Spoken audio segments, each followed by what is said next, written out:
शिक्षा मानवता और लोकतंत्र का आधार है। शिक्षा ही वह हथियार है जिसके सहारे पूरे विश्व पर विजयी पताका लहराई जा सकती है। शिक्षा ही चरित्र का निर्माण है। शिक्षा जाति, धर्म, श्वेत, अश्वेत, गरीबी, अमीरी के बंधन से मुक्ति दिलाने का द्वार है। फिर शिक्षा नगरी कोटा में शिक्षा का आत्मा झिझोर देने वाला दूसरा आयाम या दृश्य क्यों? शिक्षा क्या कभी किसी की जानी दुश्मन बन सकती है? आज भारत विश्व गुरु की ओर अग्रसर है। G20 का सफल आयोजन भारत की अध्यक्षता में दिल्ली में संपन्न हो रहा है। आज हमारे शिक्षित वैज्ञानिकों की पहुंच चंद्रमा और सूर्य तक चंद्रयान और आदित्य L1 के रूप में है। फिर पिछले दिनों कोटा से आई हुई दिल दहलाने वाली 24 से ज्यादा आत्महत्याएं की खबरें निश्चित ही चौंकाने वाली और डरावनी हैं। आज भागदौड़ जिंदगी की चकाचौंध दुनिया में माँ बाप अपने बच्चे को इंजीनियर और डॉक्टर बनाने के लिए जी तोड़ मेहनत कर रहा है, जो लाजमी है, जो जरूरी है। लेकिन बच्चों की परवरिश के दौरान कहीं ना कहीं हमसे चूक है। कहीं ना कहीं हम बच्चे को जिंदगी जीने के लिए नहीं, अपितु कंपटीशन जीतने के लिए ही तैयार कर रहे हैं, पाल रहे हैं। सदा पढ़ाई के बोझ तले दबे बच्चों से कुछ सेकंड फुर्सत से हमें बात करने का वक्त तक भी नहीं है। क्या हम बच्चों को प्रगति के साथ प्रगति की गति की ओर अग्रसर शिक्षा का आयाम दे पा रहे हैं? अतः इन आत्महत्याओं से सीख लेते हुए हमें अपने आप बच्चों से आज ही अपने उनके प्रति सजग और सहजता रखनी होगी। बच्चों के ऊपर अपनी महत्वाकांक्षा के सपनों को लादने की बजाय उन्हें अपना संसार संवय बैया की तरह घोंसले बनाने के लिए खुले छोड़ देना चाहिए और उन्हें अपने ही पंखों द्वारा अपने ही आसमान में अपनी उड़ान के साथ में उड़ने की छूट देनी चाहिए।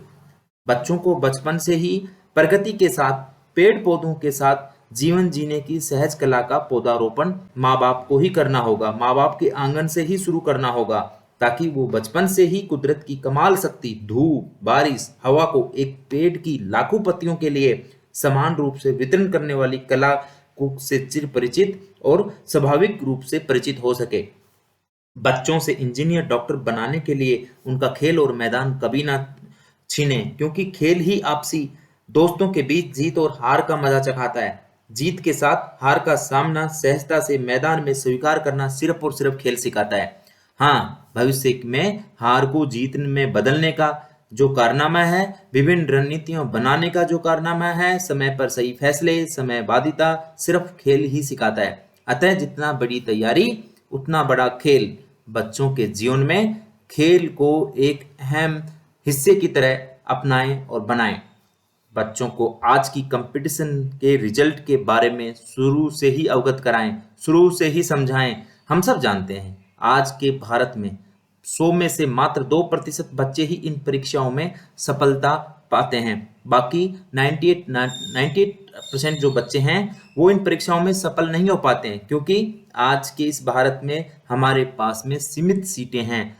सीमित सीटों की वजह से अथक प्रयास, अथक मेहनत, अथम परिश्रम के बावजूद 98% बच्चों को असफलता चखनी होगी। इसलिए हमें सहजता और खुशी के साथ उसे प्लान बी के लिए भी बच्चे को तैयार करना होगा, ताकि अगर हम प्लान ए में कामयाब नहीं हो पाते तो प्लान बी को बड़ी खुशी के साथ हम सहजता से स्वीकार करें। बच्चों को जबरन इन कोर्सों में दाखिला ना दिलाएं। हम सब जानते हैं बच्चे की अपनी एक लिमिट, अपना एक IQ। हर बच्चा एक यूनिक और यूनिवर्सल है। जबरदस्ती अगर आपका बच्चा इसकी तरफ नहीं है तो उसका ध्यान डाइवर्ट ना करें। हर बच्चा डॉक्टर इंजीनियर नहीं बन सकता है, लेकिन हाँ, एक वो कामयाब इंसान जरूर बन सकता है। उसकी काबिलियत के हिसाब से ही इन कोर्सों में दाखिला दिलाएं। हर बच्चे को इन कोर्सों में दाखिला दिलाने से पहले काउंसलिंग जरूर कराएं, ताकि उस बच्चे की समय रहते हुए IQ और टैलेंट का पता लगाया जा सके। जी हाँ, सबसे बड़ी बात, हर बच्चे का मनोवैज्ञानिक दबाव या प्रेशर टेस्ट जरूर कराएं। समय समय रहते हुए उसकी आत्म मंथन करें, ताकि समय रहते हुए हमें स्ट्रेस का पता चल सके। अगर तनाव महसूस कर रहा है बच्चा तो निश्चित तौर पे हमें मनोवैज्ञानिक डॉक्टरों का सहारा लेना चाहिए। जरूरत पड़ने पे हमें दवाइयों का सहारा भी लेना चाहिए। जी हाँ, बच्चे को संतुलित खान पान, बच्चे का संतुलित दिनचर्या, बच्चे की संतुलित नींद और बच्चे का संतुलित social media, laptop, WhatsApp, mobile का यूज निश्चित तौर पे हमें सिखाना होगा, उन्हें उत्साहित करना होगा। आज कोचिंग सेंटर कुकरमुत्तर की तरह हमारे चारों तरफ फैली हुई है, जिनका मेन मकसद मोटी भारी भरकम फीस कमाना है।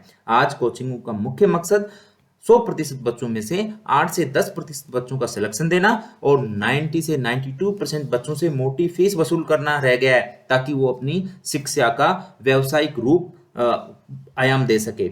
वो कोर्सों के रिजल्ट पर सप्लिंग के नाम से बच्चों पर अतिरिक्त बोझ बढ़ाते हैं। हमें सजग रहना होगा ताकि समय रहते हुए ऐसी कोचिंगों के जंजाल में फंसने से बचा जा सके। अच्छी कोचिंगों का चयन हमें करना होगा ताकि बच्चे के सर्वआयामी विकास, सुरांगन और बहुआयामी विकास पर ध्यान दिया जा सके। अगर संभव हो सके तो जो बच्चा डॉक्टर इंजीनियर की तैयारी कर रहा है, चाहे वो कोटा या सीकर में हो, तो निश्चित तौर पे दोनों को हमें साथ रहना होगा। यदि दोनों नहीं रह पाते हैं तो कम से कम एक माँ बाप में से माँ या बाप बच्चे के साथ रहे, ताकि बच्चे का समय रहते हुए पता चल सके कि बच्चे की संगत क्या है, बच्चा किसी नशे में लिप्त तो नहीं है। बच्चे की पढ़ाई डिस्टर्बेंस के कारणों का पता लगाने से समय रहते हुए उन्हें निजात और उनके छुटकारा पाया जा सकता है। टीन एज यानी जो बच्चा 12 से 19 वर्ष तक है, हम सब जानते हैं इस बचपन के दौरान विभिन्न बायोलॉजिकल हार्मोनों का सिक्रिकेशन होता है, स्राव होता है, जिससे यौन विकास, सेकेंडरी कैरेक्टर्स का विकास होना लाजमी है। लेकिन इसी उम्र में हमें उन्हें डॉक्टर और इंजीनियर की परीक्षाओं के लिए तैयार करना है, इसलिए उन्हें जिंदगी के में इन व्यवसायों के साथ इतना हमें नहीं जोड़ना है, इतना ज़्यादा हमें उन्हें इतना नहीं जोड़ देना चाहिए कि अगर असफलता मिलती है तो बच्चे का दिल टूटे। अगर उसे कच्ची उम्र में दिल टूटता है तो वो बहुत ज़्यादा टूटने की आ जाता है। लेकिन हमें उन्हें समझाना होगा कि एक परीक्षा आपकी जिंदगी की सफलता का मोल भाव तय नहीं कर सकती है। आज इतिहास साक्षी है।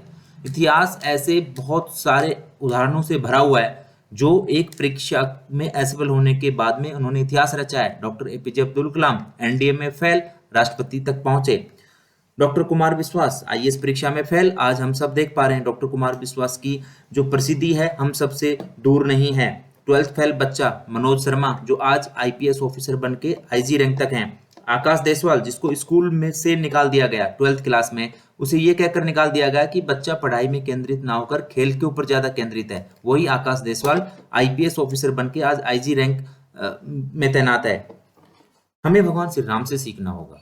भगवान श्री राम जिनको संध्या काल में अयोध्या नगरी का सम्राट बनना तय था, लेकिन सुबह होते ही उन्हें सम्राट की जगह कांटों का ताज मिला, 14 वर्ष का वनवास मिला, फिर भी उन्होंने हार नहीं मानी। इस प्यार को उन्होंने सहजता से स्वीकार किया। कांटों से भरे जंगल में उन्होंने अपनी पत्नी का, जानकी सीता का अपहरण होते हुए देखा।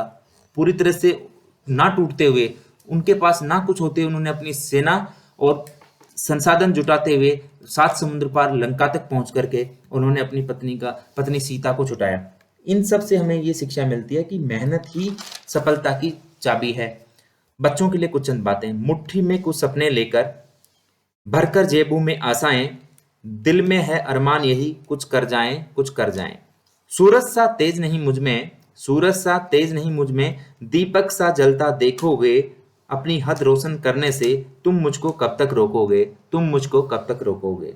मैं उस माटी का वृक्ष नहीं, मैं उस माटी का वृक्ष नहीं जिसको नदियों ने सींचा है, जिसको नदियों ने सींचा है।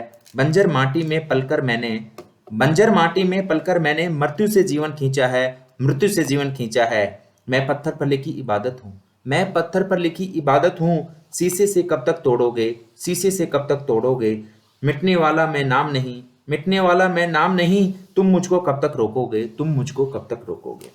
इस जग में जितने जुल्म नहीं, इस जग में जितने जुल्म नहीं, उतने सहने की ताकत है मुझ में, उतने सहने की ताकत है मुझ में। तानों के शोर में भी रहकर, तानों के शोर में भी रहकर सच कहने की आदत है मुझ में, सच कहने की आदत है मुझ में। मैं सागर से भी गहरा हूं, मैं सागर से भी गहरा हूं। तुम कितने कंकड़ फेंकोगे, तुम कितने कंकड़ फेंकोगे। चुन चुन कर आगे बढ़ूंगा, चुन चुन कर आगे बढ़ूंगा।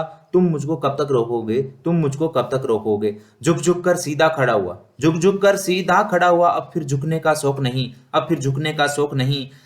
झुक झुक कर सीधा खड़ा हुआ, अब फिर झुकने का शौक नहीं। अपने ही हाथों से रचा इतिहास, अपने ही हाथों से रचा इतिहास। तुमसे मिटने का खौफ नहीं, तुमसे मिटने का खौफ नहीं। तुम हालातों की भट्टी में, तुम हालातों की भट्टी में जब जब भी मुझको झोंकोगे, जब जब भी मुझको झोंकोगे।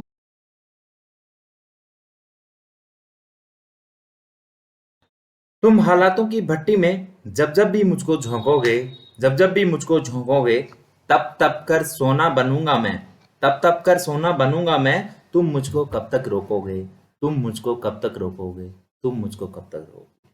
कृपया लाइक शेयर और सब्सक्राइब करें ताकि हर बच्चे, हर माँ बाप तक ये वीडियो पहुंच सके।